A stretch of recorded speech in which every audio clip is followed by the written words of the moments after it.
saber qué me trae a la misa. Sí, esa dimensión de la escucha cada vez más, eso es importantísimo. Y en el tema de hoy vamos a ver que aún más la escucha, fruto de la escucha, tenemos la palabra de Dios. Si no fuera la escucha, hoy no teníamos un libro así escrito en nuestra lengua. Fruto principalmente de la escucha. ¿Quién ha alzado la mano para hablar? Ah, Edith.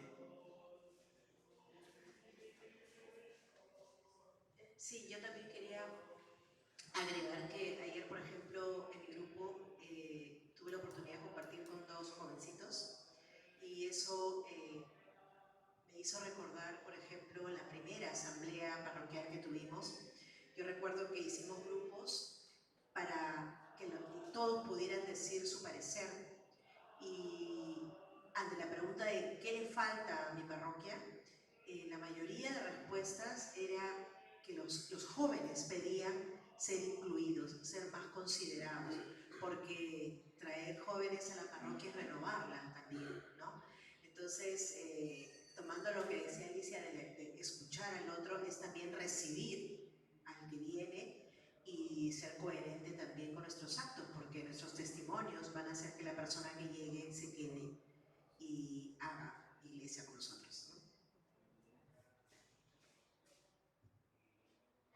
Así como no existe la Sagrada Escritura sin Antiguo y Nuevo Testamento, no existe iglesia sin reumas y colágenos.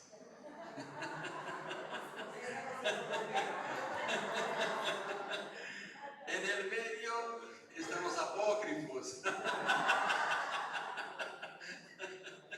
Metafóricamente hablando, ¿ya? Muy bien, muy bien. Qué bueno, es importante ya tener presente y saber que es la belleza, una de las bellezas, ¿no? Hay muchas bellezas en la Iglesia Católica, pero una de las bellezas, distinto, ¿no?, de otras religiones, es este celo por la liturgia, este lugar precioso e importante que la Iglesia da a la liturgia,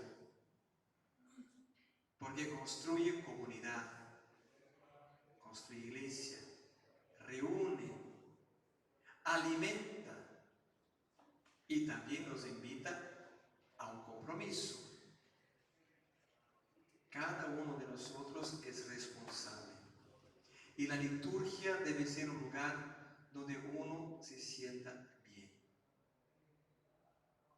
Por eso, cuando estamos en la iglesia, tenemos que tomar mucho cuidado con nuestras palabras, con nuestras miradas.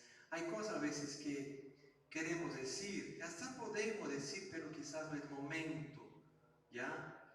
En el Evangelio de Mateo vamos a encontrar a Jesús nos enseñando cómo se debe corregir. Ustedes han tenido, yo no estaba presente porque estaba en el velorio de mi hermano, han tenido una charla bellísima con Monseñor Cairo, ¿no?, sobre corrección fraterna. Entonces, la liturgia es un lugar de armonía. Si uno grita con otro, ¡ven aquí!, ya rompe la armonía. Eso no es Dios, eso no se hace así. Incluso el sacerdote se percibe, por ejemplo, ¿no?, que hubo un equívoco allá, una lectura o... No, después de la sacristía, cuando termina la misa, eso se puede recuperar. Ok, si es la palabra que está siendo proclamada, se está equivocada, el deber del sacerdote es acercarse con mucha discreción. No creo que está.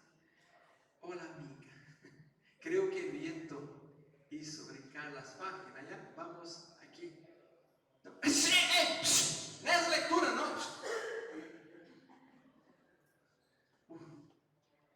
O el sacerdote. Alicia, tráense aquí. ¿Dónde está la ministra? ¿Cómo? Hay que enviar ese sacerdote a un psiquiatra. ¿Ya? Posiblemente un problema psicológico, ya una psicosis todavía no trabajada en la infancia, así que estrés, una buena terapia, ¿no? Así que la liturgia es un lugar de armonía, de paz.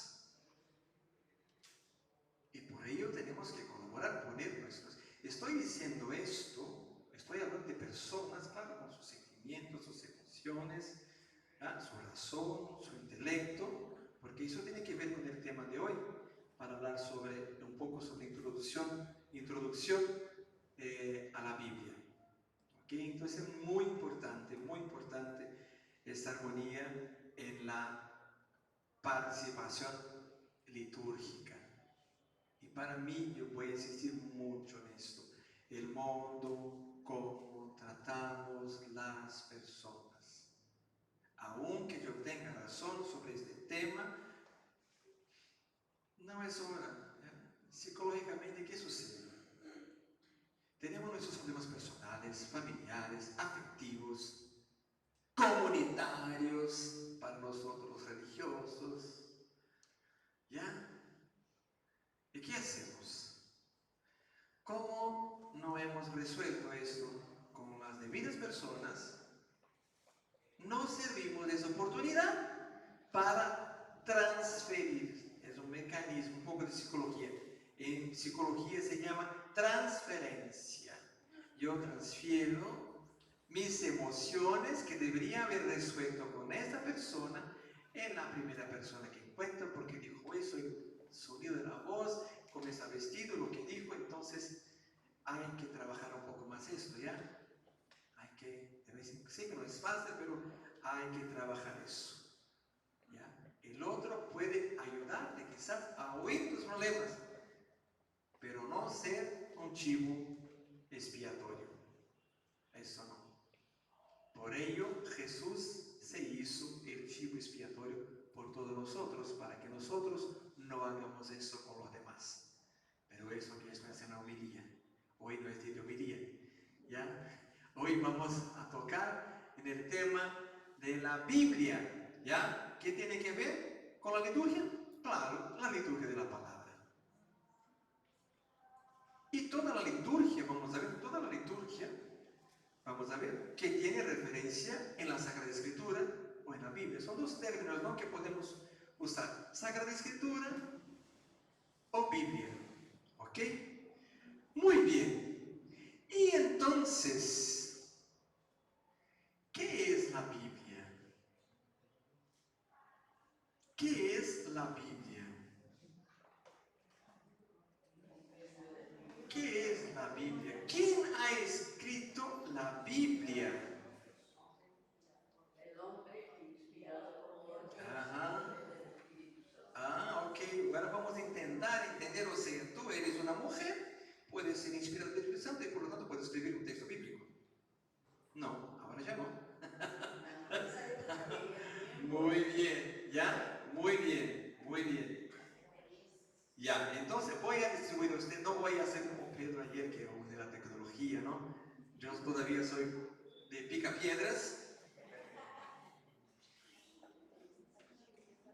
Para seguir un poco, ¿quién puede ayudarme, Rena? Y Pedro puede ayudarme a distribuir las hojas.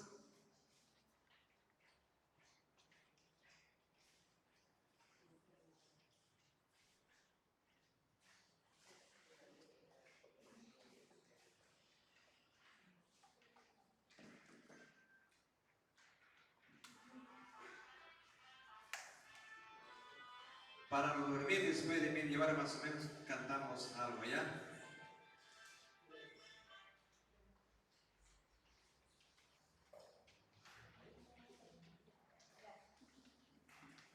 ¿Qué más sabemos? Ok, sabemos que la Biblia es un libro escrito. Vamos después a profundizar y entrar un poco más sobre esas afirmaciones que hacemos, ¿no? Que es decir, que la Biblia es la palabra de Dios, que es escrita por verdaderos autores humanos inspirados, ¿ya? Pero ¿qué más sabemos? Antes de leer, de mirar, ¿qué más sabemos o quizás tenemos preguntas, curiosidades sobre la Biblia?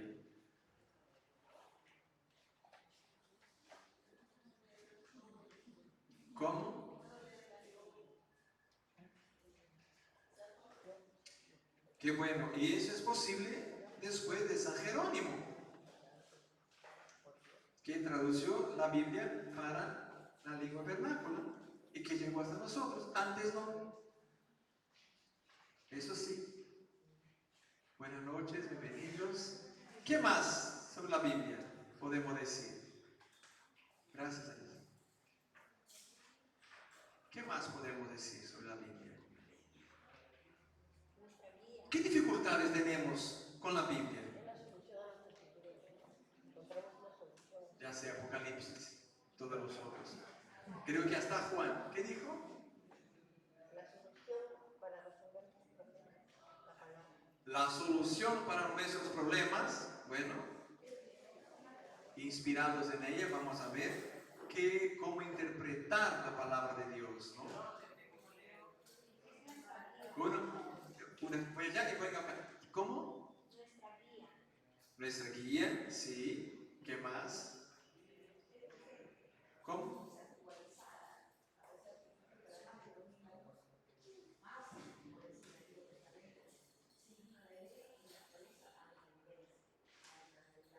Sí. Sí. Claro. Actualizada, siempre presente, sin duda. Ok. Después vamos a ver un poco un ejemplo concreto sobre eso. ¿Cómo? Es alimento. ¿Qué más? En luz.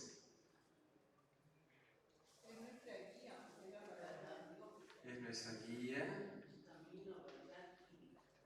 Pero en la Biblia también hay contradicciones. La Biblia también hay contradicciones.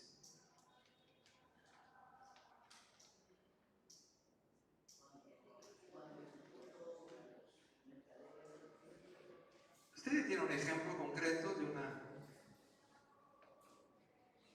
doble historia para un mismo hecho, dos historias. ¿Por qué?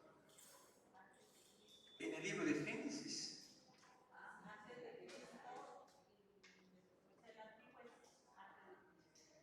¿Se han dado cuenta que en la Biblia hay dos textos sobre la creación? Pero al final, ¿por qué dos textos? La creación es única. ¿Qué pasó? ¿Se han dado cuenta? ¿En la Biblia? ¿Se han dado cuenta? ¿Se han dado cuenta? Que hay dos relatos. ¿Se dice relato también? ¿Sí? ¿Sí? ¿Se han dado cuenta? Sí. ¿Alguien trajo la Biblia? Vamos a leer entonces. Ya vamos poco a poco a entrar. ¿Ya?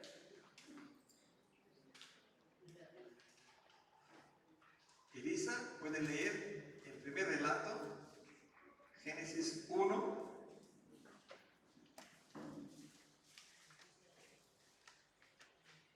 Se me olvidó ayer pedir para que ustedes trajeran la Biblia, falla mía, dice padre, que necesito organizarse mejor.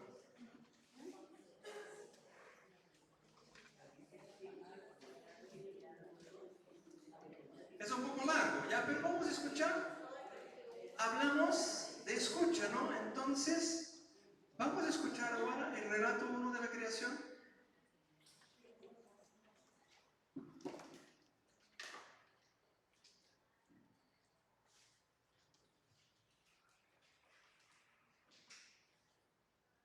En el principio, cuando Dios creó los cielos y la tierra, todo era confusión y no había nada en la tierra.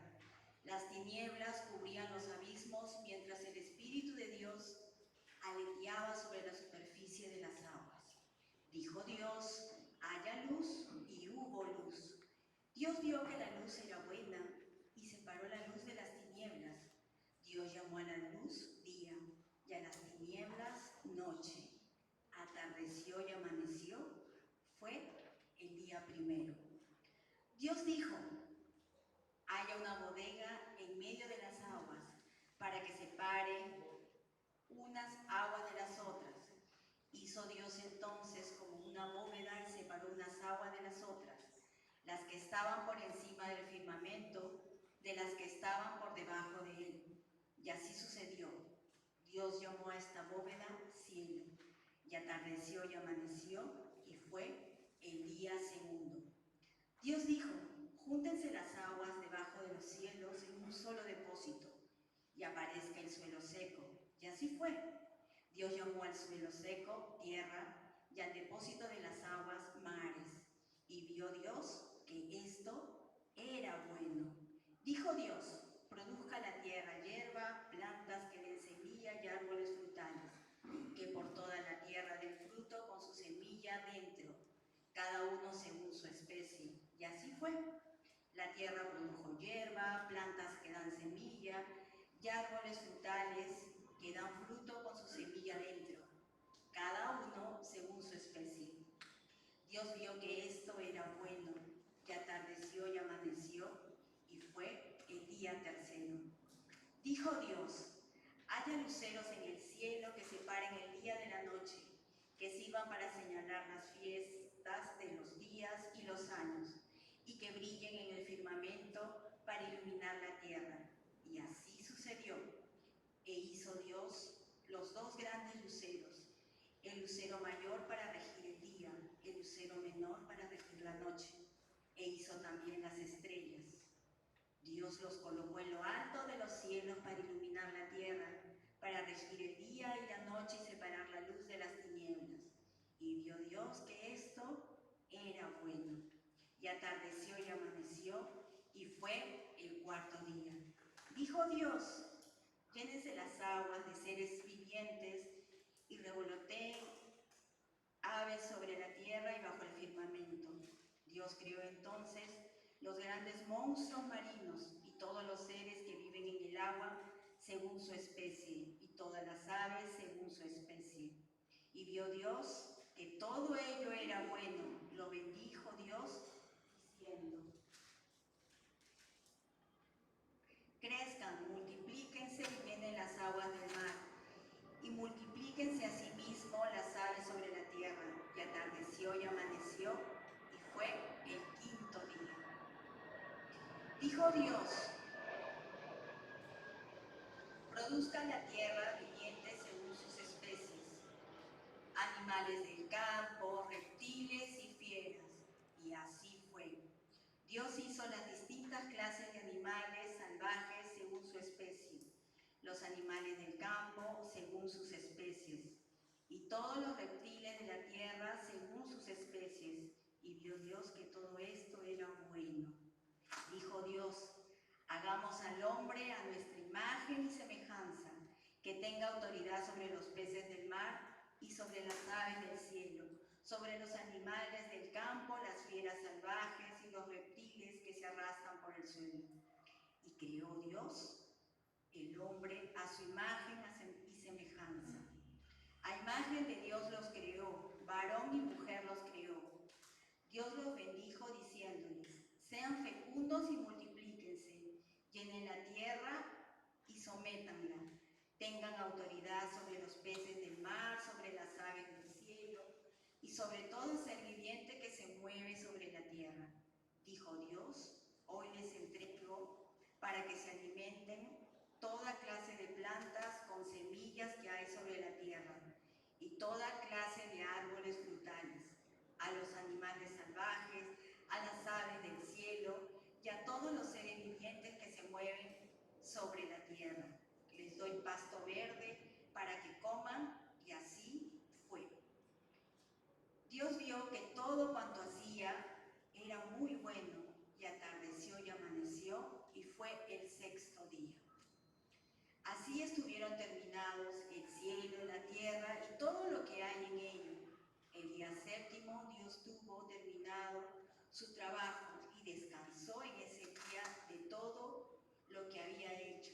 Bendijo Dios el séptimo día y lo hizo santo, porque ese día descansó de sus trabajos después de toda esta creación que había hecho. Aquí viene la continuación después de creados el cielo y la tierra. ¿Continúo, Padre? Ahora no. Bien. Ahora no. Bien. Qué bien. Bueno, ese texto de la Biblia, ¿en qué día Dios creó el calendario? ¿En qué día Dios creó el calendario?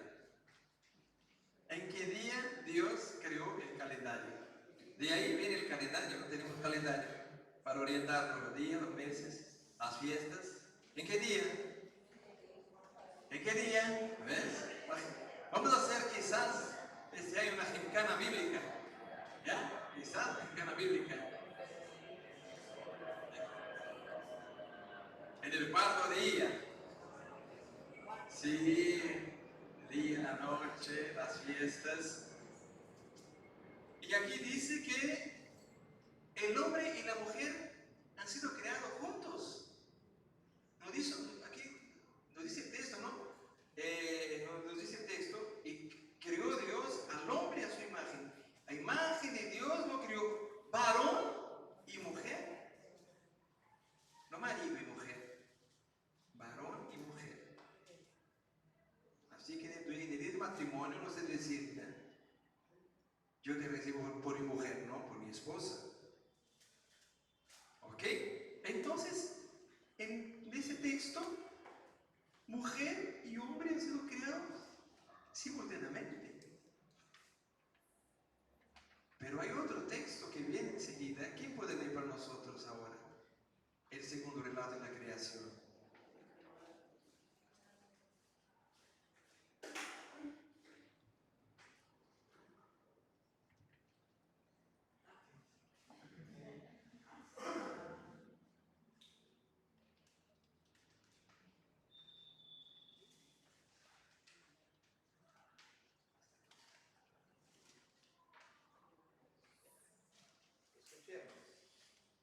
Así estuvieron terminados el cielo, la tierra y todo lo que hay en ellos.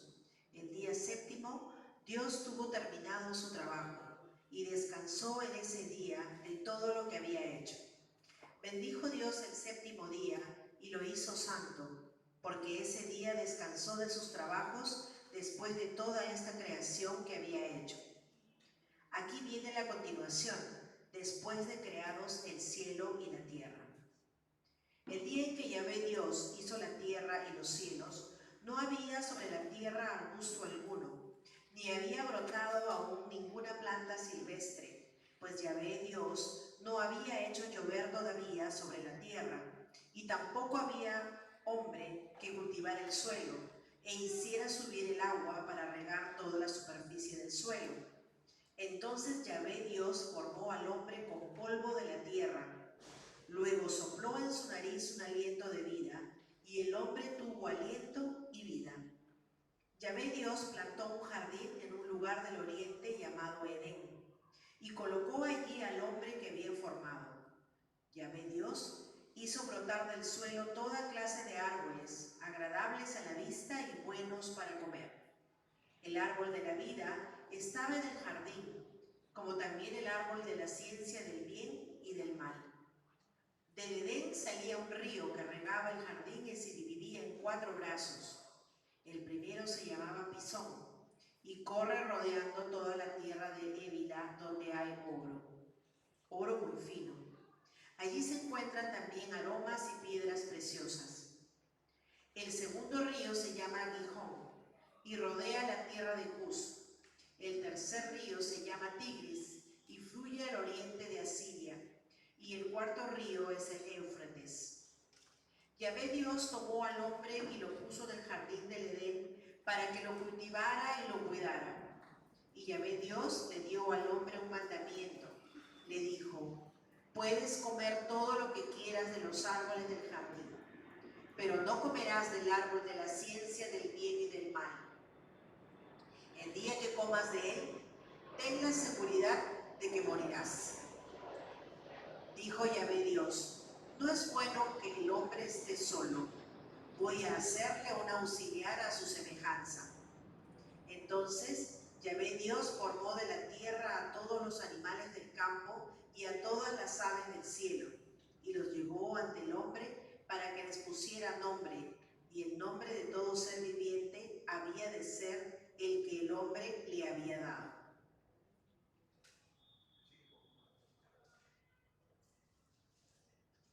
El hombre puso nombre a todos los animales, a las aves del cielo y a las fieras salvajes, pero no se encontró a ninguno que estuviera a su altura y lo ayudara. Entonces Yahvé hizo caer en un profundo sueño al hombre, y éste se durmió. Le sacó una de sus costillas y rellenó el hueco con carne. De la costilla que Yahvé había sacado al hombre, formó una mujer y la llevó ante el hombre. Entonces el hombre exclamó: esta sí es hueso de mis huesos y carne de mi carne. Esta será llamada varona, porque del varón ha sido tomada. Por eso el hombre deja a su padre y a su madre para unirse a su mujer, y pasan a ser una sola carne. Los dos estaban desnudos, hombre y mujer, pero no sentían vergüenza. Y entonces, ¿qué diferencia tenemos entre estos dos? ¿Ven? ¿Por qué dos relatos de la creación? ¿Por qué dos textos para explicar que Dios es creador? ¿Cuál es la diferencia también que hay entre los dos textos? ¿Se han dado cuenta ustedes que de esos dos textos se han preguntado por qué? Es muy importante. La Biblia no es solo para alimentarnos, iluminar, pero la Biblia también es para ayudarnos a conocer, a profundizar cada vez más la actuación de Dios en la historia, en el mundo. ¿Por qué los dos textos?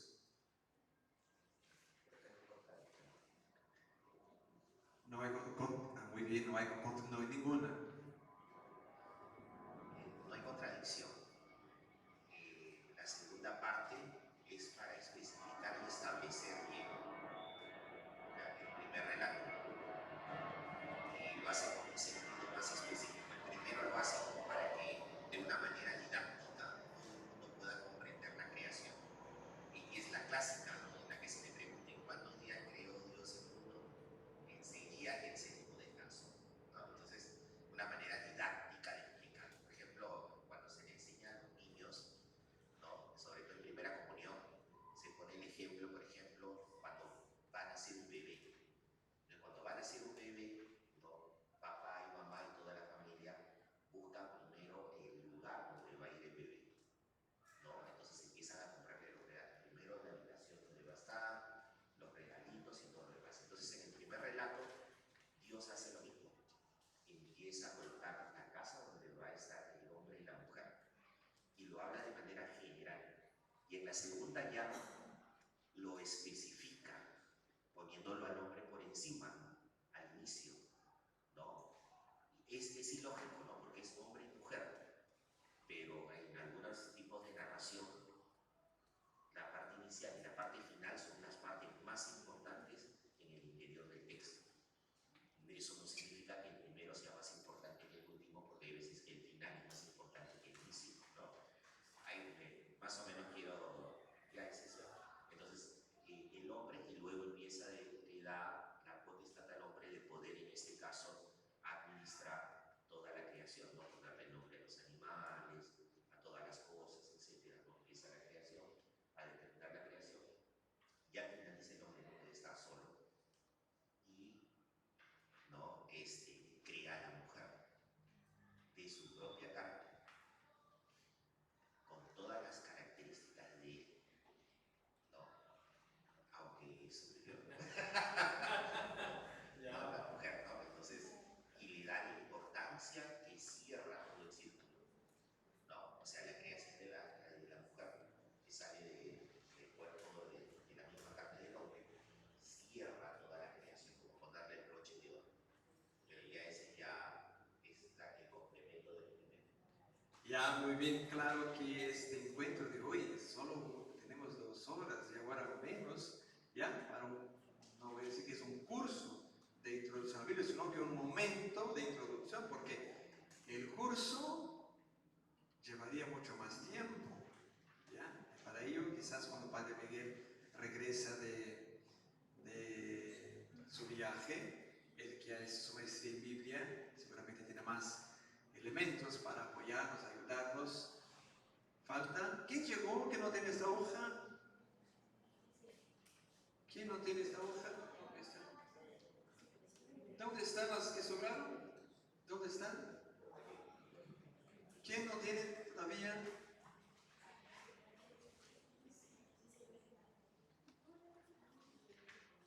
¿Quién todavía no recibió la hoja? Tú no tienes hoja. Ah, ya tiene, ya.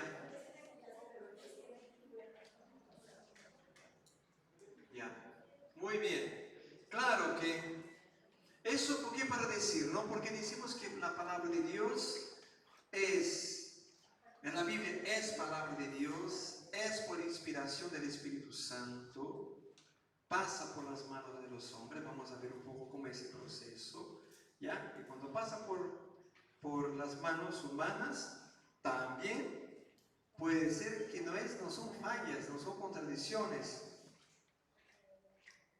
pero son manos humanas que nos ayudan, ¿ya? Claro que en el primer relato, el hombre y la mujer están quedando juntos. Claro que el segundo relato es solo la creación. Se podría dar un curso, ya así, en un modo más rápido, que el relato de la segunda creación nos introduce en la experiencia de esta humanidad que ha sido. Mira, ¿qué decía? Cada vez que Dios creaba, decía que todo era muy bueno, bueno, bueno, bueno. En el segundo texto de la creación, además de eso, va a introducir también y presentar la experiencia que el hombre y la mujer hacen del pecado. Del pecado. Solo eso. Claro que en la historia, este relato de la creación segundo, se ha usado muchísimo para crear el machismo en la iglesia, ¿no? Es decir, que el varón está en un lugar superior a la mujer, ¿no? Dios no creó ningún ser superior. Y eso dicen ustedes, sí, van a cuidar de los animales, la naturaleza. Pero incluso hoy se hace una lectura sobre ya van a dominar la naturaleza. Es un peligro el modo como se interpreta la Biblia. Me decía cuando he estudiado letras en las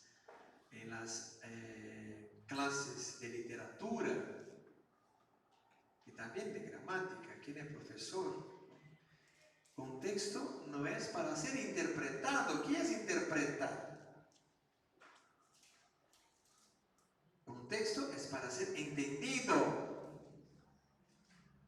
¿Qué dijo? ¿Qué está de mensaje en este texto? ¿Qué quiso decir el autor al escribir ese texto? No lo que yo quiero, porque la interpretación, por ejemplo, ¿cuánta gente utiliza el texto bíblico para echar en la cara de las personas muchas cosas? ¿No has leído que está escrito aquí? Carlos, ¿ah? ¿No has leído? No soy yo que estoy diciendo, es la palabra de Dios. Esto es interpretación, no es entender la palabra de Dios. Dios quiso comunicarse con nosotros por medio de la palabra para que podamos entender lo que quiere Dios, lo que piensa Dios, lo que nos enseña Dios. Y aquí está el peligro entre entender e interpretar. Mis profesores de teoría de la literatura decían, el autor ha dicho esto cuando, por ejemplo, dime un romance peruano de un autor peruano. De los últimos, Vargas Llosa, Los perros hambrientos, por ejemplo. Yo he leído 2, 3 veces. Sin alegría, Los perros hambrientos. Él dejó su mensaje. Claro que escribe por medio de figuras de lenguaje. Toda literatura se sirve de lo que llamamos metáfora. Metáfora. ¿Ya? Entonces, ya estoy entrando un poco en algunos elementos importantes para la escritura de la Biblia. ¿Ok? Lo que usted dice, padre, tiene razón, porque, por ejemplo, estos programas de Latino y Cody siguen buscando dónde está el paraíso de Edén, porque en el segundo relato, no sé, hemos escuchado bien, menciona 4 ríos, el Tigris, el Éufrates, y trata de ubicarlo en una parte geográfica en el planeta Tierra. Y sabemos que esa zona es actualmente Irak, ¿no? O sea, y ahí como que a toda la gente tratan de decirle que ahí fue en ese lugar donde nació la civilización. Así es, que la palabra de Dios es un texto literario, literario, pero inspirado por el Espíritu Santo. ¿Ya? Inspirado. Entonces la primera cosa en la Biblia, entonces, el cuidado con qué hacemos con la palabra de Dios. Por eso le decía, ¿no? Allá, en la palabra de Dios, inspirado del Espíritu Santo, inspirado por la razón. Ok, pero la misma palabra que decimos que es palabra de Dios, inspirada por el Espíritu Santo, escrita por hombre, puede ser utilizada como un instrumento de opresión para humillar. Y en la iglesia católica, en las iglesias pentecostales, llamamos, ¿cómo se dice el movimiento cuando utiliza la palabra de Dios fuera del contexto? Hay una expresión latina, ipsis literis, al pie de la letra. ¿Se dice esa expresión? Al pie de la letra. El peligro, ¿cómo se llama ese movimiento en la iglesia? En las iglesias. Fundamentalismo. Fundamentalismo. Fundamentalismo. Ya que exactamente Jesús intentó poner en la cabeza y en la mente de los fariseos y doctores de la ley la cuestión del sábado, por ejemplo. La ley, por ejemplo, ojo por ojo, diente por diente. Pero era así. Está escrito. Está aquí. Está escrito, Padre. Por eso puedo vengarme de mi hermano. Que Jesús diga que debo perdonar 70 veces 7 es problema de Jesús. Yo estoy con Yahvé, que es más grande que el Padre.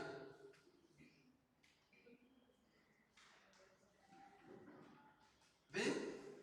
La palabra de Dios, escrita por hombre, inspirada por el Espíritu Santo. ¿Ya? Muy bien, pero sigue siendo palabra de Dios. ¿Ya? O sea, es Dios. ¿Qué es decir palabra de Dios la Biblia? Dios que se comunica con nosotros. Nosotros y nosotras. Dios quiere seguir comunicándose con nosotros.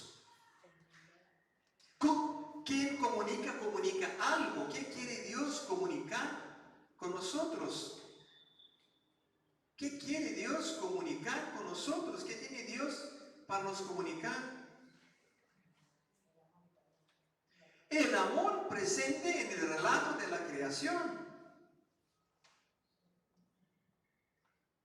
Esto que era tan bueno, tan bueno, tan bueno, se perdió con la experiencia del pecado. Se rompió la relación de alianza. Y a lo que vamos a celebrar, por ejemplo, celebramos ya en Navidad y vamos a celebrar ahora más fuertemente en la Pascua, la experiencia de la resurrección. O sea, Dios quiere seguir comunicando el amor, nuestra originalidad. Por eso hay uno que dice, ay, yo soy pecador, yo soy pecador. Sabemos que somos pecadores, pero el origen de la creación del ser humano no es el pecado, es la gracia. Lo que hacemos durante la vida es recuperar esta gracia perdida. Y vamos a ver más adelante en el sacramento del bautismo, ¿no? Que esta gracia se recupera en el bautismo. ¿Ok? Entonces es palabra de Dios. Dios quiere comunicarse con nosotros. No quiere ser una persona extraña a nosotros, ajena a nosotros. Escrita por verdaderos autores humanos inspirados. ¿Cómo piensan ustedes que los autores escribían los textos? Es la frase, inspirado por Dios, pero ¿cómo es ese proceso? ¿Cómo piensan ustedes ese proceso de inspiración y de escrita? Hay muchos dibujos, ¿no? Se van a la internet, entonces. ¿Cómo que se da ese proceso de inspiración y escrita? ¿Qué no puede faltar para que suceda esto? El producto del texto. Creer es la palabra, entonces. Creer, ¿qué palabra más amplia el verbo creer? ¿Qué es creer? Es tener fe. ¿En quién? ¿Qué Dios? ¿Qué Dios? ¿Qué Dios? ¿El Dios? El Dios creador, el Dios que crea. Primera cosa, un hombre de fe puede ser un buen escritor, un buen Vargas Llosa, una poetisa peruana. ¿Cómo? Blanca. Estoy leyendo, son unos súper difíciles sus poemas. Son muy críticos, muy buenos, me gustan. Puede ser un buen escritor, dominar la lengua, la gramática, dominar la literatura, los géneros literarios, figuras de lenguaje, tener una caligrafía así tremenda. Dicen que no hay que decir caligrafía bonita, porque caligrafía significa escrita bonita, es redundancia. Caligrafía bonita es redundancia, ¿no? Tiene caligrafía. No basta, hay que tener fe. ¿Qué tipo de fe? ¿Qué tipo de fe ustedes tienen en Dios? ¿Qué tipo de fe tienen ustedes en Dios? No hay que decir ahora, porque eso se puede hacer un examen de conciencia para la cuaresma. ¿Qué tipo de fe tengo en Dios? Fe en Dios. Fe en Dios. Eso sí. ¿Está aquí o está aquí? Ya, cada uno dice por sí que es fe. El tema de fe es un tema que se puede dar también en un curso. No es solo decir, yo creo en Dios Padre Todopoderoso, Creador.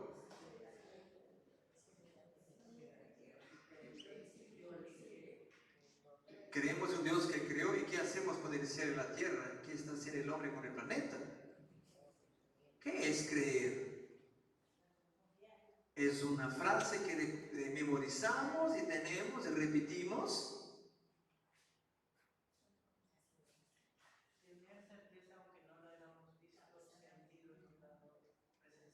Sucede lo que suceda, Dios existe.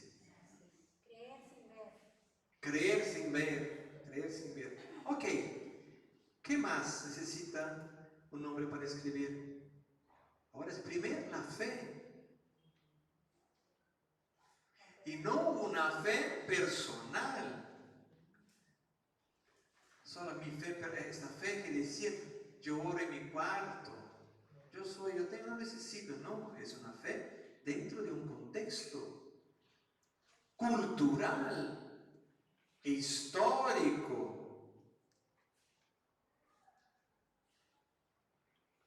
No es una fe fuera de este mundo, es una fe dentro de este mundo, de este contexto. Es un hombre entonces, el escritor, el autor, es un hombre de fe, un hombre que vive profundamente su historia, su cultura, la religión de su pueblo, expresa su fe dentro de una religión, de una fe comunitaria. Hay que ser fe comunitaria. No puede ser fe individual.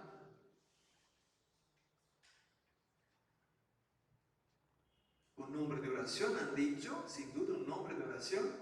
Y claro, un nombre que ahora sí, un nombre que domine la escrita. Y por lo tanto, una persona analfabeta podría escribir un texto. Para Dios nada es imposible. No. Necesita una persona que sepa escribir. Mira, un analfabeto quizás es el mejor comunicador de la palabra de Dios. Yo trabajé muchos años en Bahía, de donde viene Renan, y tenemos las comunidades campesinas. ¿Y cuántas personas analfabetas eran catequistas? Escuchaban la palabra, tenía una sensibilidad para escuchar y transmitir. Para escribir no. Me gustó ver cuántas personas, después de tanto predicar la palabra de Dios, ahora ya con sus 60, 70 años, que empezaron a alfabetizarse a partir de la lectura de la Biblia. De la Biblia, de la escucha, empezaron a buscar también, a comprender la escrita. Pero para escribir el texto, Dios se sirvió de personas que junto con esas exigencias en lo que atañe a la fe, también la producción. Y eran hombres, ¿cómo se llamaban? Agiógrafos. Los hombres que escribían, ahí está en el texto, ¿no? Se llamaban agiógrafos, ¿no? Hombres que dominaban la técnica de la escrita. A veces no necesariamente 100%. Y vamos a ver eso después, allá en el Nuevo Testamento, vamos a ver que se perciben muchas fallas, pero que sabía escribir. Eso sí, sabía escribir. Que la gramática 100%, como pedí, hombres sensibles, ¿ya? Hombres sensibles también, que sin percibir, sin haber estudiado teoría de la literatura, usaban figuras de lenguaje. Pero tenían que saber escribir. La técnica de escribir, sí. Dios habló conmigo, Iván, tú escribe. Dios me está diciendo, escribe. ¿Qué, Yamel? ¿Puedes repetir?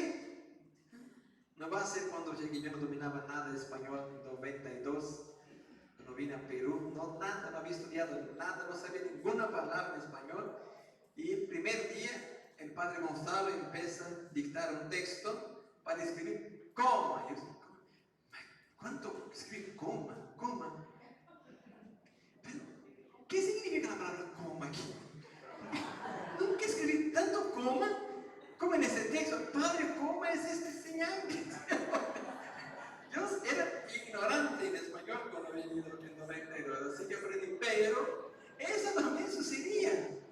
Pero sí escribía. Ya, hombre de fe, que escribía. Y tenía esa sensibilidad. ¿Cuántos poetas tenemos ahí que no escriben? Quizás sus hijos escriben, pero tienen inspiración, tienen un alma poético, ¿no? Para escribir, para producir textos orales y que otros van escribiendo, ¿no? Mi papá era analfabeto, 100%, solo sabía firmar su nombre, pero tenía de vez en cuando unas sabidurías, unas palabras que Yo cuando estudiaba letras, mi papá decía unas palabras y mi mamá, está inventando ese hombre, no sabe nada. Mami, la humildad, por favor. Esta palabra existe. Usted no conoce. ¿Ok?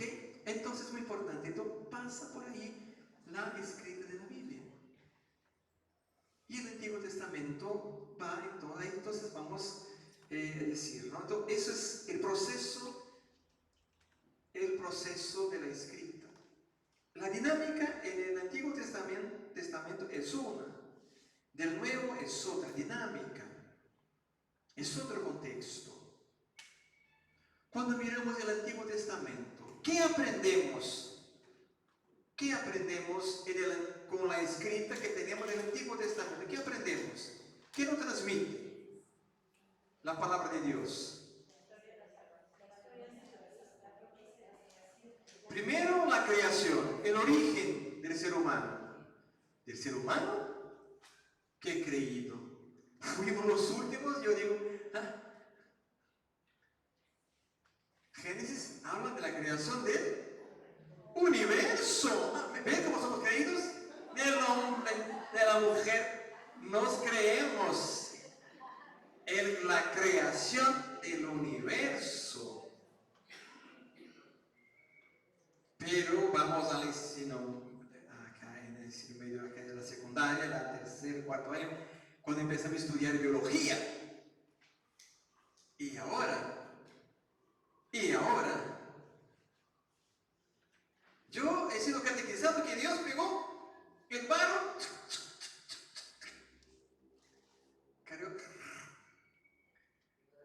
y voy para la escuela y ahora aprendo la teoría de la creación.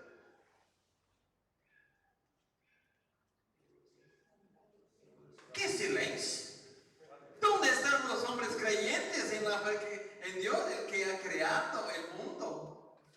¿Dónde están las creyentes también? Igual inclusiva, ¿no? ¿Dónde están? Y ahora, ¿cómo explicamos? No, el oro vino de mono. Yo creo que sí.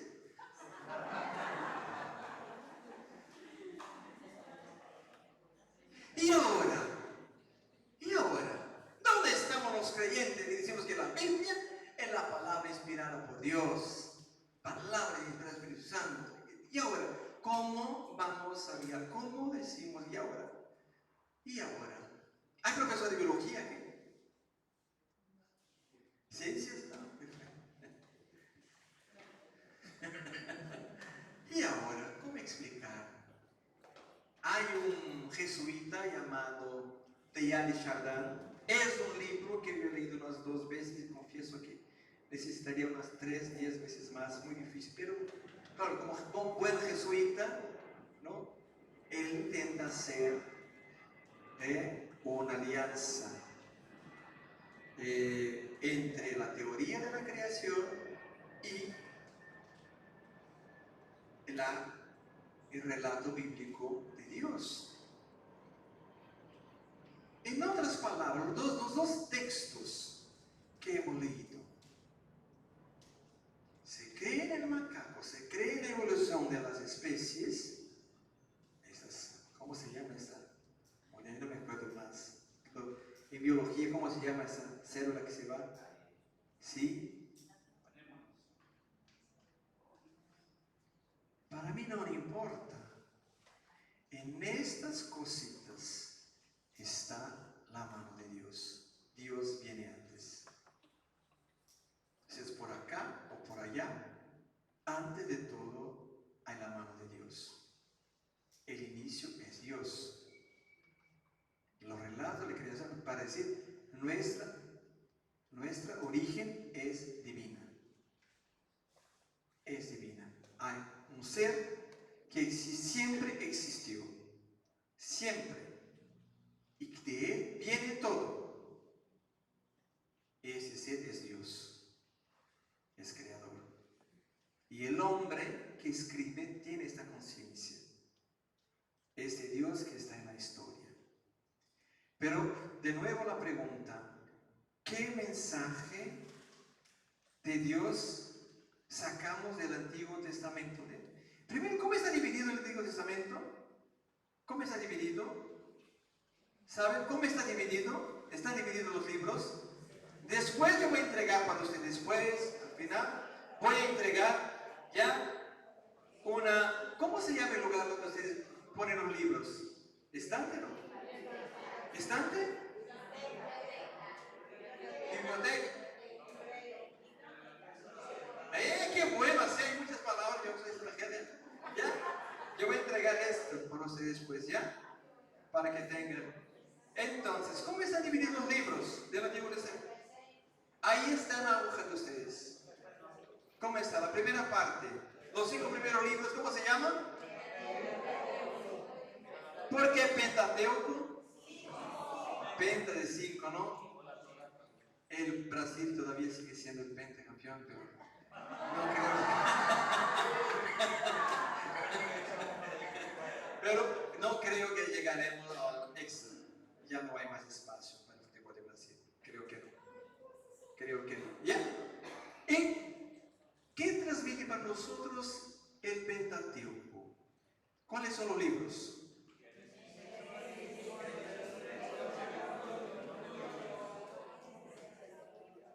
Estamos hablando de lengua, ¿eh? Los libros son Génesis, Éxodo. Muy bien. En esos 5 primeros libros, ¿qué aprendemos? La creación y la formación de un pueblo. De un pueblo. La creación y la formación de la historia y cultura de un pueblo que vamos a llamar el pueblo elegido de Dios. Es decir, entonces que Dios hace acepción de personas, de cultura, de pueblo. No, simplemente porque si hablamos de creación hay que empezar. Y empezamos con lo que tenemos. Empezamos con lo que tenemos. Ya, entonces el Pentateuco nos introduce en la historia de la creación y formación del pueblo. ¿Qué pueblo? ¿Qué pueblo? ¿Y qué pueblo es elegido? ¿De dónde es? El pueblo caribeño, latino. Uy, Jesús ya había nacido allá. ¿Qué pueblo? De Israel.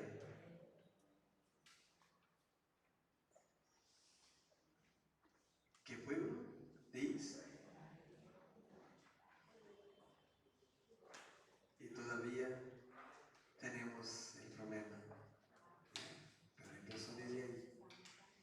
Y la segunda parte, el segundo grupo de libros, ¿cómo se llama?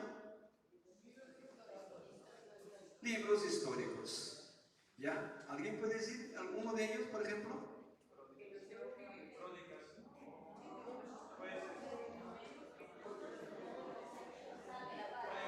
Una mujer, por ejemplo, que va a hablar de Ruth, ¿ya? Un hombre, famosísimo, ¿quién? Samuel, ¿ya? Los libros, ¿no? Primero la ley, que es la formación, la creación, la historia, el caminar del pueblo de Dios. Con todos sus problemas, todos los problemas. En esa historia, ¿de qué se habla?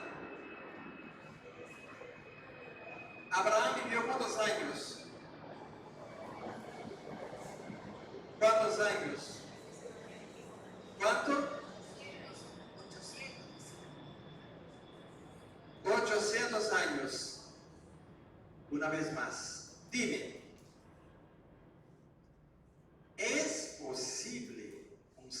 humano, ¿no? Biológicamente, vivir 800 años.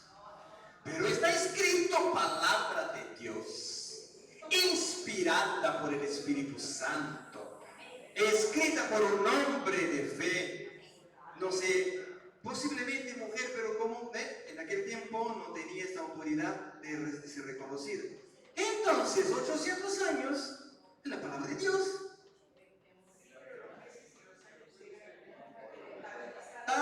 Pero el escritor puso 800 años.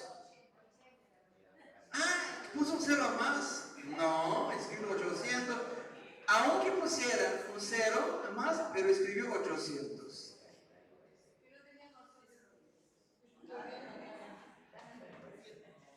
No.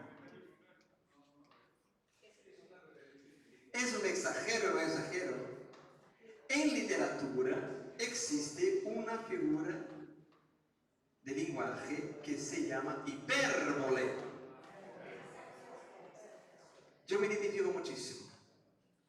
La señora que trabaja en la casa dice, Padre Roberto, qué exagero. Exagerado. Exagerado. ¿Y para qué sirve una figura de lenguaje como esta? Tiene su lugar. Y en el tiempo de Jesús se moría con ¿cuántos años las edades que aparecen? Ana, ya la profetisa, ¿cuántos años tenía más o menos? ¿Recuerdan la profetisa Ana? ¿Cómo? 80. Hacía parte de los reumas. Los reumas. ¿Por qué el Antiguo Testamento, un poco más allá cerca de Abraham, se hablaba de 800 años? Y en el tiempo de Jesús ya empieza a hablar de 80 años. Una posibilidad es 800 años, ¿no? Mira, cuanto más cerca de la gracia de Dios, más vida hay. Cuanto más nos alejamos de Dios, menos vida hay. Cuanto más experiencia de pecado, más se reduce la calidad de la vida. Para decir que la Biblia trabaja también con símbolos, pero símbolos que nos ayudan a comprender el sentido, el mensaje que Dios quiere, esta palabra que sigue siendo de Dios. Muy bien. Y después de los libros históricos, ¿qué libros vienen?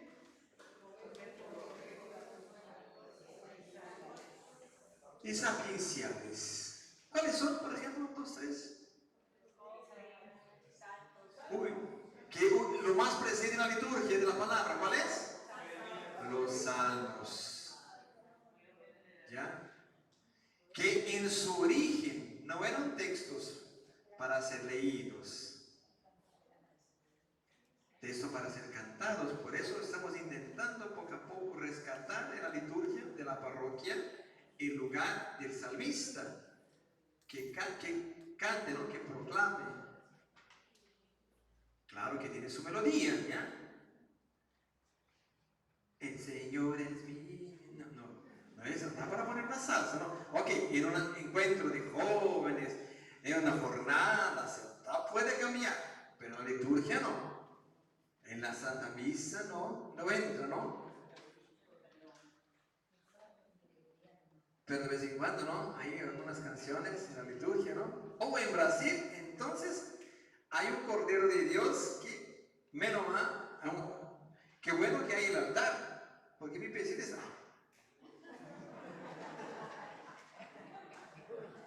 Allí está.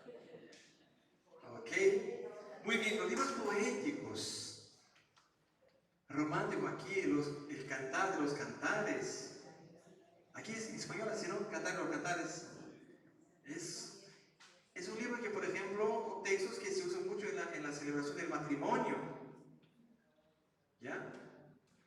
Son libros de sabiduría, de consejo, que la estructura del texto es totalmente distinta de los libros históricos. Son libros pesados. Muertes. Muy pesado. Incluso yo tuve un profesor español en Brasil, incluso el curso fue todo en español, es catalán. Me decía que quizás es hora de la iglesia repensar los textos de la liturgia. De verdad, en la misa hay algunos que son muy violentos.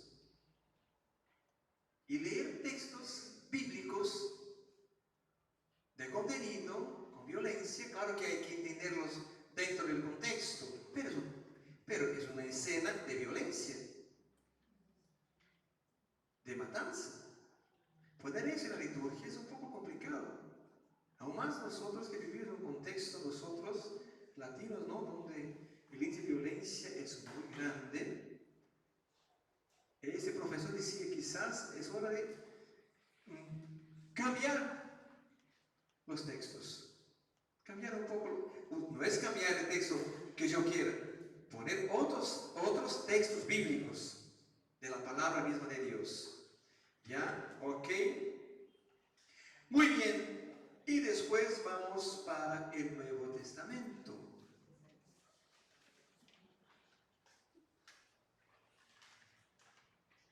¿Cómo está compuesto el Nuevo Testamento? ¿Y cómo son llamados los evangélicos? ¿De qué tratan los evangelios? Al inicio del Antiguo Testamento, los primeros libros de la historia de Israel, la creación y formación del pueblo. Y el Segundo Testamento, se puede decir Nuevo Testamento o Segundo Testamento, ¿ya? Están aquí usan los dos términos, primer Testamento y Segundo Testamento. Los cuatro primeros, ¿de qué tratan? ¿Cuál es la tarea, la misión, el objetivo de los evangelios?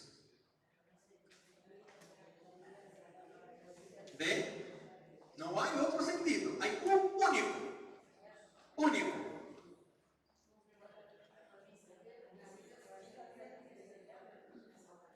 La historia de Dios humano en la persona de Jesús. Comprender que ese Dios que hablaba, que decía al oído del autor, ahora hay alguien que vino, es la voz inmediata de Dios. Rostro humano, tenía un color de piel, de pelo, su odor, su perfume personal. Tú también, claro, cuando de vez en cuando caminaba mucho al desierto, quizás de siempre tomaba baño, bueno. Ay, ¿verdad? Ay, olía a Dios. Por favor. Entonces, cuando alguien se queja, no, yo soy un ser divino.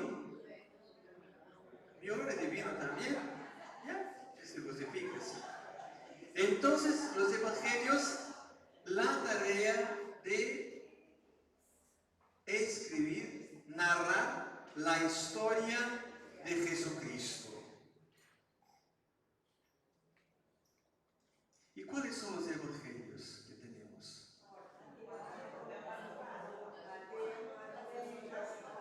Ok, entonces aquí tenemos que hacer la diferencia. ¿Qué es el evangelio? Una cosa es el evangelio. Otra cosa son los evangelios. ¿Cuál es la diferencia? ¿Cuál es la diferencia?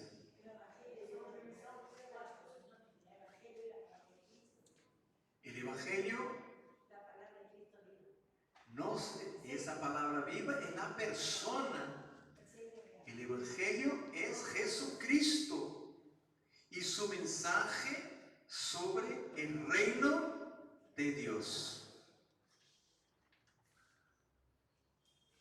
Dios ha hablado tanto, tanto, tanto por medio de los profetas y la gente no se dio cuenta de lo que estaba diciendo a Dios, lo que decía Dios. Entonces Dios pensó, llega de enviar mensaje. Tengo que yo mismo hablar con esta gente. Y para ello envió a su el Emanuel. Y se sirvió de una persona, ¿quién es? Para que Jesús pudiera entrar en la historia humana, tenía que ser a partir de una persona histórica, humana. No podría ser una diosa, porque si no, no sería humana. O sea, la historia se empieza con María. Por eso en teología se dice, no se puede hablar de una cristología sin antes empezar por una mariología. Aquí empieza. Aquí empieza la historia de Jesús, no aquí, María. Y hoy tenemos Carmen, ¿no? Así, Virgen del Carmen. O sea, la palabra de Dios. Ahora tenemos a alguien que no escribió nada, pero pasó por el mismo proceso de los hagiógrafos. La palabra de Dios, Dios habló por medio de una persona concreta. Una mujer, primero, una mujer de fe en Dios. Una fe, aquí sí, ciega. Yo creo.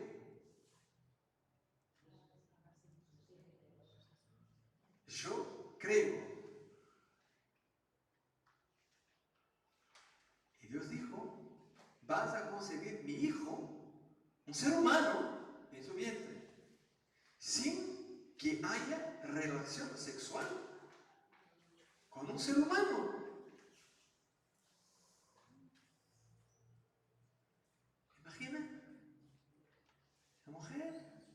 Yo trabajé en un hospital psiquiátrico y 2 años en Curitiba y atendí a una señora que dijo, claro, vive con su psicopatología, ¿no? Vive con una esquizofrenia y decía, yo estoy embarazada del Espíritu Santo. Todavía mi barriga no crece, pero está aquí. Está aquí. Van a ser el Salvador. Aquel que ustedes hablan de Jesús, este Padre que usted habla, no hay que creer. Él va a nacer, está aquí. Está aquí. Qué bueno que tienes ese deseo, ¿no? De ser madre de Dios. Yo decía, qué bueno que vas a ser la madre de Dios, qué bonito. Y entonces, ¿qué hablas con Dios sobre el hijo que van a hacer? ¿Usted cree? Claro que creo. Hay que entrar en la historia, ¿ya? Pero Dios escogió una persona de fe, tenía una salud tranquila, ¿ya? Tranquila para no generar confusión. Pero la historia de Jesús humana empieza aquí. Y los evangelios van a tratar de narrar la historia de Jesús.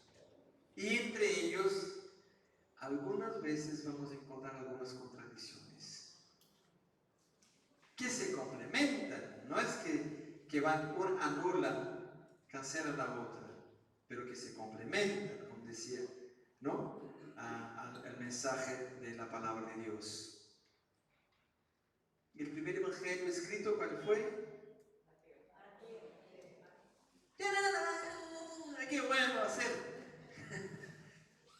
¿Por qué contestamos Mateo? Yo sé tranquilamente, toda gente en la catequesis, hasta los padres. ¿Por qué Mateos? Decimos que es Mateos. Porque en el orden viene Mateos. Pero el primer evangelio escrito ha sido Marcos. El evangelio que estamos ahora acompañando en la liturgia, año B. Marcos, el primer evangelio, más o menos 70, en los años 70, después de Cristo. Mira, la dinámica del Antiguo Testamento era: el autor tenía la inspiración, la revelación divina y escribía. Y no era solo eso, la comunidad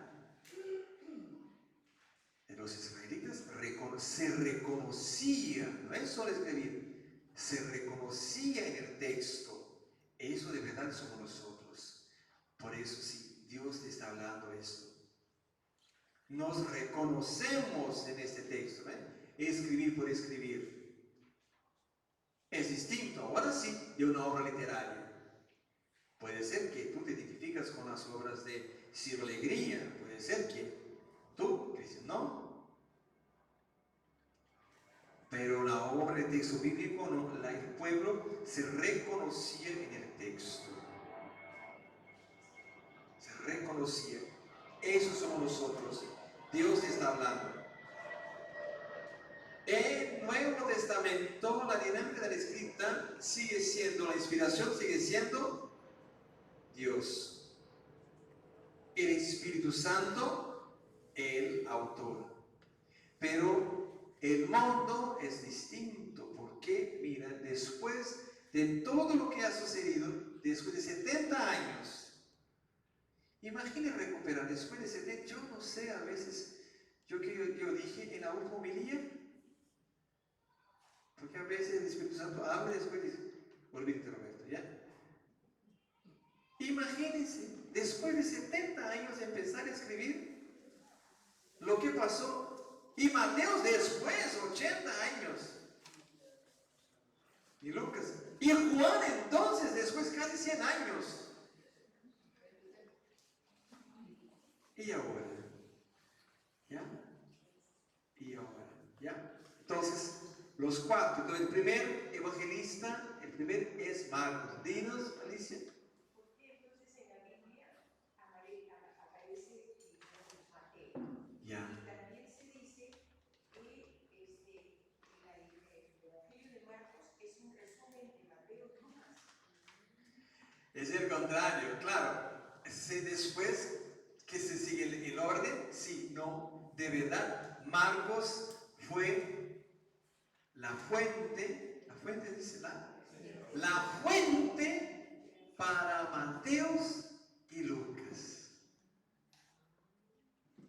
Mateos y Lucas tenían ese texto de Marcos ya en mano, algunas hojas. Por ello coinciden muchos hechos, se repiten y se ven la Biblia. Tú puedes leer el mismo hecho, ¿no?, en otros textos, pero esto cambia con Juan. Quizás en la segunda parte de este curso de formación vamos a profundizar un poco más, porque Juan, ¿ya? Pero cada evangelio no es solo Mateo y Marcos que escribe. Después que Jesús muere, ¿qué se empieza a formar?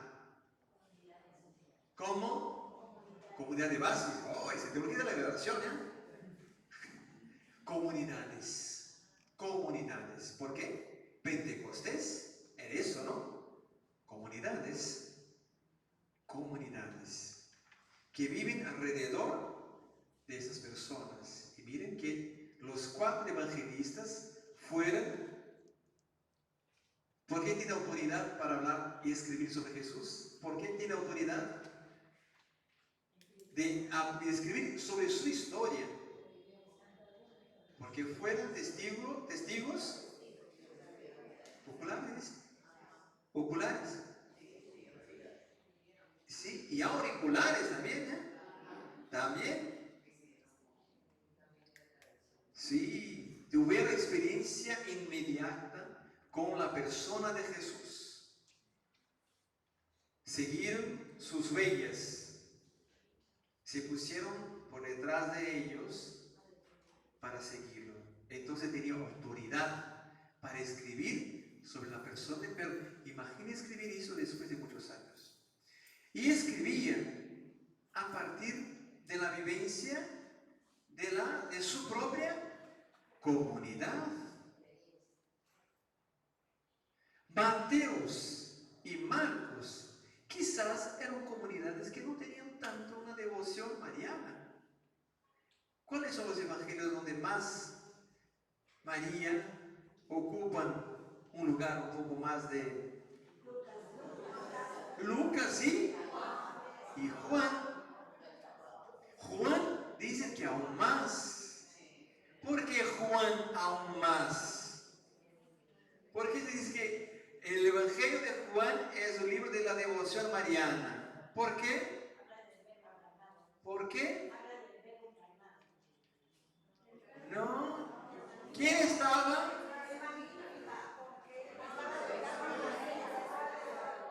¿Quién estaba? ¿Qué dijo Jesús? Que Juan acogió a María en su casa. Y ahí está, ahí. Cercanía. Acá en Perú, parece que no es bueno decir tanta palabra intimidad, porque no puede tener doble sentido, ¿no? Pero tenía más cercanía a la persona de María.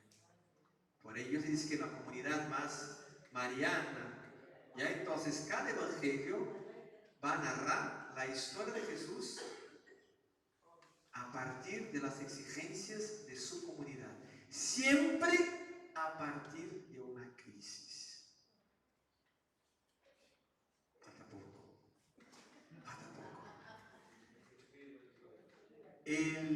¿Por qué que el Evangelio de San Marcos fue el primer texto? Y debe ser el primer texto redactado, ¿ese también? Sí. Redactado. ¿Por qué?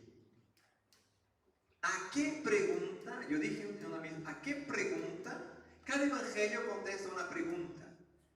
¿A qué pregunta el evangelio de San Marcos tiene que contestar a su comunidad?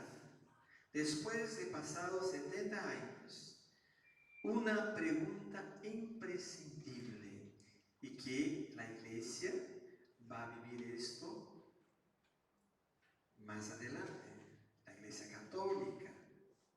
¿Qué pregunta tiene que responder San Marcos?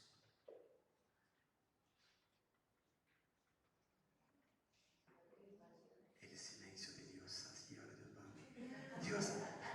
Dios, dime Dios, Dios, por favor, has inspirado a tanta gente, Dios. Has hablado con tantas personas, Señor, ayúdame, dime algo, Dios. Dime algo para que yo pueda contestar la pregunta para Roberto. ¿A qué pregunta? La pregunta imprescindible. ¿Quién es Jesús? ¿Quién es ahí? Bueno, claro, con los textos van poco a poco a revelar. Ya hemos visto el domingo pasado, por ejemplo, el texto más original de la transfiguración. Después puede leer la transfiguración en los demás textos. Es distinto, Marcos. Es interesante, tanto tiempo estudiando y solo ahora me di cuenta que también los discípulos estaban juntos con Elías y Moisés. El otro relato no. Estaban juntos. Esa es la belleza del texto. Tanto tiempo leyendo ese texto, preparándome para la misa. Siempre hay una novedad cuando siempre una palabra, una imagen, ya. O sea, contestar la palabra de Dios. ¿Quién es Jesús? ¿Dónde estoy? Más adelante la iglesia con los concilios, los dogmas.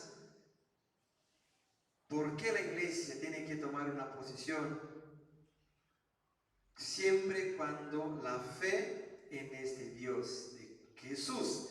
El Evangelio del domingo pasado, ¿quién es Jesús? Según el Evangelio que hemos oído domingo pasado, ¿quién es Jesús? ¿Quién es Jesús? ¿Cómo? El Hijo de Dios, pero el Hijo amado de Dios. ¿Qué es una persona amada?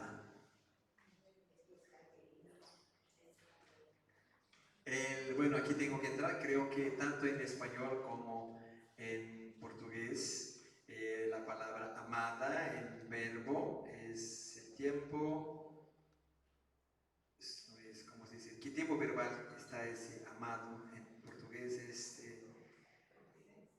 pretérito, ¿no? Si es pretérito, amado, es decir, ¿qué es una persona amada? Es una persona que ha recibido mucho amor. Amante es el que ama. Amado es el que recibe amor. Mi hijo amado, muy amado,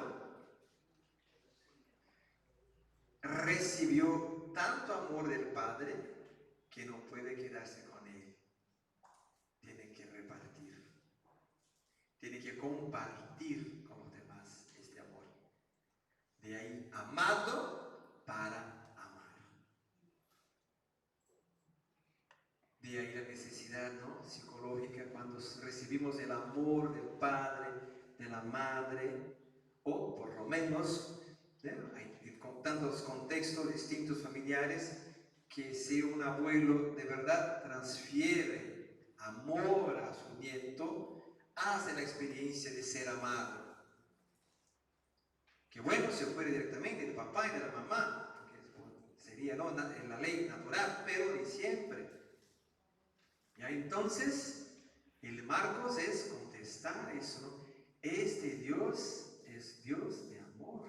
El Hijo de Dios, eso sí, Hijo de Dios, no solo Hijo de la Virgen María, es un peligro. Si es solo de ella, ¿quién es el papá? Así que la iglesia, cuando empieza a vivir sus heresías, surgen las heresías, la iglesia tiene que asumir una postura, ¿no? Dice, mira, esto no. Y ahí, donde entran los dogmas, ¿ya? Donde la iglesia tiene, por medio de concilios, a dar su palabra definitiva. También, Marcos, con su comunidad, vamos a decir unas palabras actuales, Marcos tenía su concilio para redactar el texto. Tenía que escuchar la comunidad. Tenemos que cambiar eso. Mateos, vamos a ver también su misión, su tarea. Lucas, ¿qué es particular en Lucas? Habla de nacimiento de Cristo, de nacimiento de Cristo. ¿Cómo? Habla de nacimiento de Cristo. Aparece más, María, ¿no?, en el relato, ¿no?, bíblico, el texto, ¿no?, esta escena con la encarnación, y habla mucho de Marcos era recuperar la identidad del cristiano. Y Lucas, ¿de qué habla? ¿Qué parábola tan bonita está en Lucas que nos gusta escuchar para hacer experiencia del amor de Dios? El hijo que debería cambiar, no debería ser hijo pródigo, la palabra del Padre misericordioso. El protagonista no es el hijo, es el Padre. Lo más importante no es el hijo, es el Padre que da oportunidad. Ya un tercero. Mateos, el problema de la ley. Juan es un evangelio un poco más delicado porque es un texto un poco más, digamos, bastante místico, y otras palabras. ¿Ya? Ok, después de los evangelios que vienen, ¿cómo se llaman? Las cartas. ¿De quién? Y Pedro. ¿Ya? Pedro sí habla de la experiencia porque conoció. Y Pablo de la conversión. ¿Ya? La carta, los textos. Por eso, por ejemplo, cuando se termina la primera y la segunda lectura, ¿cómo termina la lectura? ¿Cómo termina? Después que leemos la primera lectura, ¿cómo termina? ¿Cómo se contesta? ¿Y cómo el párroco, el padre, termina el evangelio?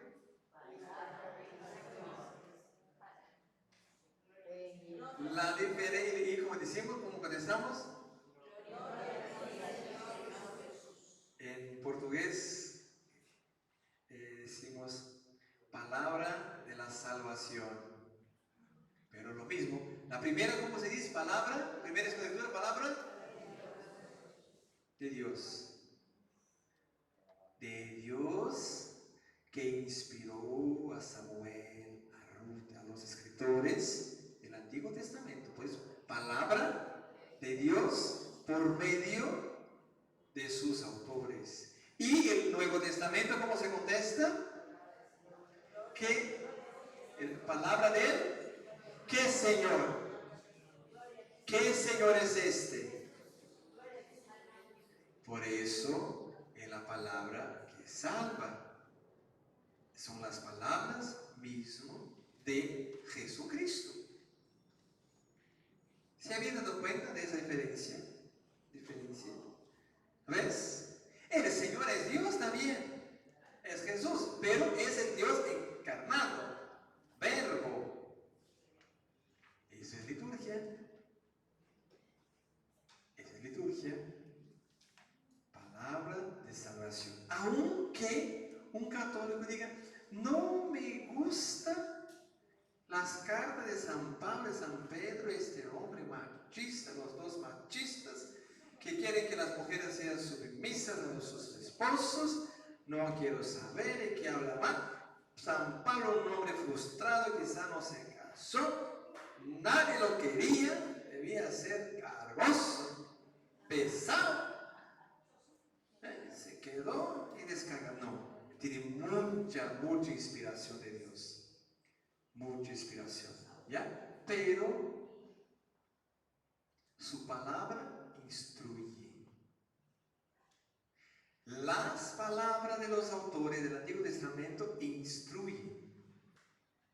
Pero solo la palabra de Jesús salva.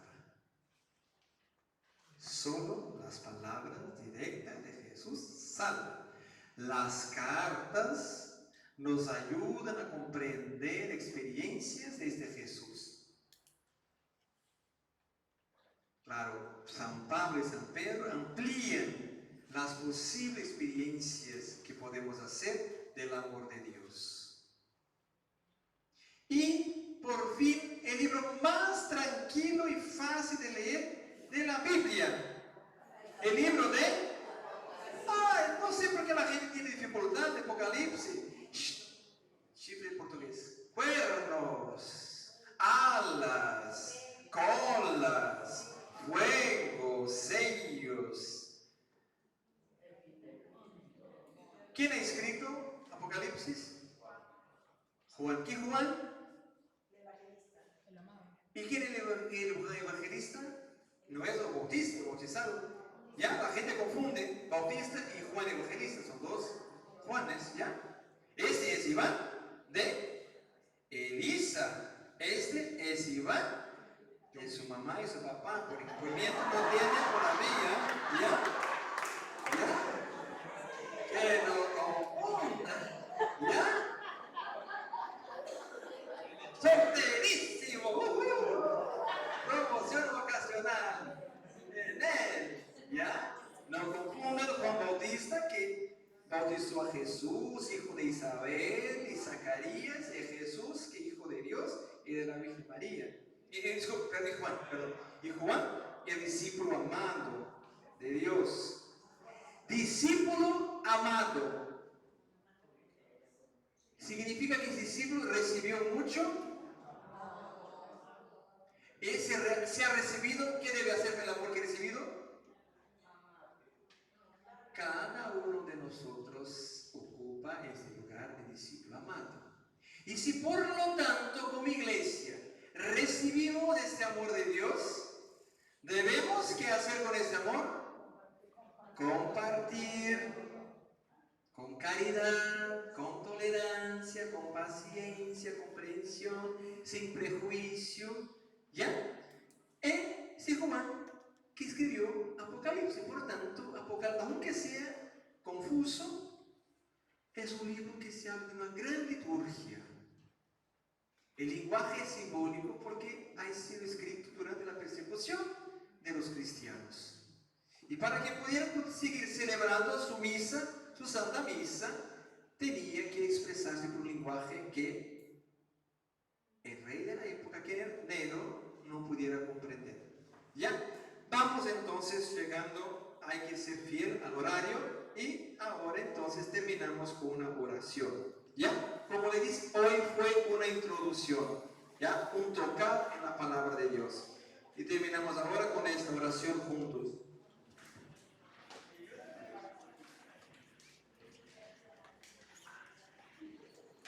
Y después, al salir puede recibir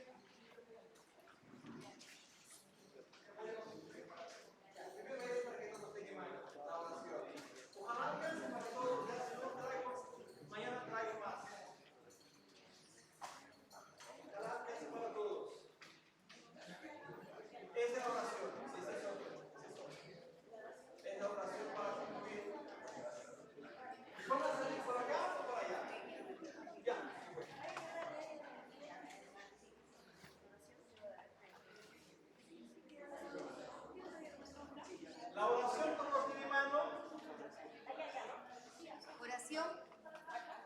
La oración acá, falta la ¿Quién más? Y yo lo tengo. Ok. Vamos a concluir juntos esta oración, empezando por su título. 1, 2.